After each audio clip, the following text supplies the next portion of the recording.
Welcome, everyone, and thank you for once more coming to Ottawa to celebrate life.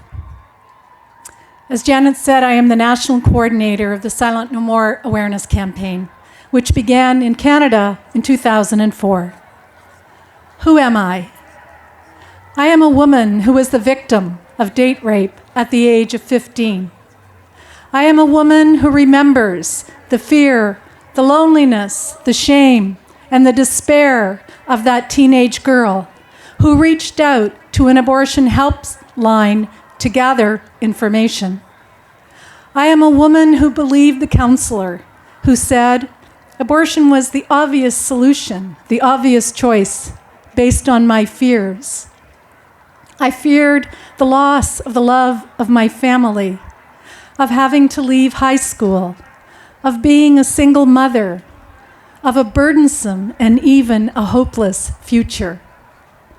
Not grasping the full extent of abortion and its consequences, present and future, I decided to go through with the appointment.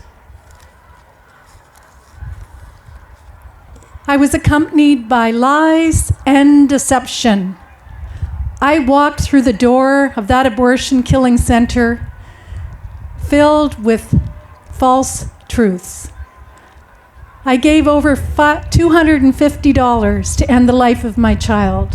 I signed a consent form, was led into a room, and left alone to await my turn. I am a woman who watched the remains of my child fill up a large jar located next to my right foot. In a few short minutes, amid excruciating pain, the life of my child was ended. I left my child at the abortion mill, dismembered in pieces, while I walked out alone, crying, with the sights and sounds of that terrible procedure indelibly seared in my mind and in my heart. Alone, I faced the reality that I could not undo what had happened. I was powerless to undo death. Burdened by the guilt of my secret, I tried to drown the interior pain and sense of loss through the alcohol, drugs, and serial sexual encounters.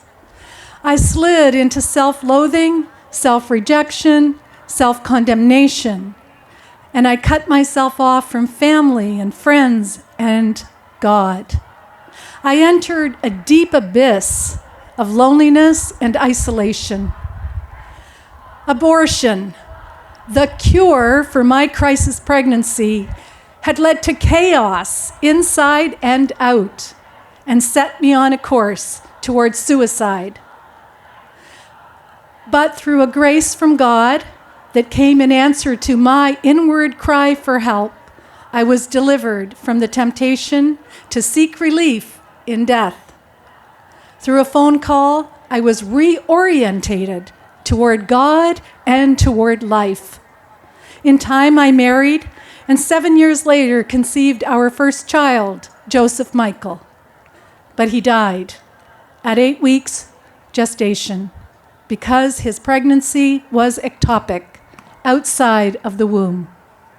As I grieved the loss of our son, I was drawn back in time to my first pregnancy and subsequent abortion. My healing journey began, as did the journey towards assisting others through post-abortion healing ministry at his death. Because my heart turned toward my child who died through abortion, and I named her Sarah Elizabeth, she became real and personal to me. No longer a positive pregnancy test, no longer the product of conception in a glass jar. She was a human being, a person who was not only my daughter, but a child of God with a soul like her brother, Joseph Michael, whom I had just lost.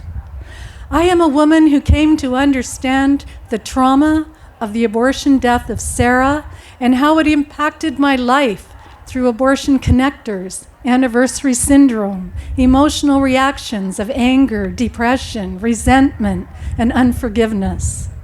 I am a woman who became aware of another child that I lost through the use of the abortifacient pill and intrauterine device. Prior to my marriage, Daniel Joseph died somewhere and at some point along the downward spiral of my life. I am a mother to 3 children, each one dying to a different aspect of the culture of death. Surgical abortion took the life of Sarah Elizabeth. Ectopic pregnancy due to the sexually transmitted disease took the life of Joseph Michael, and abortifacient contraception took the life of Daniel Joseph. But it is only their bodies that were killed, not their souls. They are with God. I am who am. And who am I now? I am a woman who has no children and no grandchildren. I am a woman who has empty arms and no genealogy. And I will always deeply regret the choice that scared teenager made all those years ago. But I'm also a woman who has acknowledged her sins and turned away from lies and deception and turned to God, to my children, and to others, asking for forgiveness for my wrongdoing. I am a woman who has forgiven all those who have wronged her. I am a woman committed to proclaiming that the mercy of God is for all who ask for it. I am a woman who has reclaimed the truth that He alone is the creator and giver of life. I am a woman who has reclaimed the gift of my free will to do the good, to be faithful, and to choose life, and to care for the other. I am a woman who knows the hope and joy of life and has gone from darkness to light. I am a loved child of God, created in His image and likeness, body and soul. I am called to know Him, to love Him, and to serve Him in this world, and to be happy with Him forever in the next. I am a woman who will be silent no more.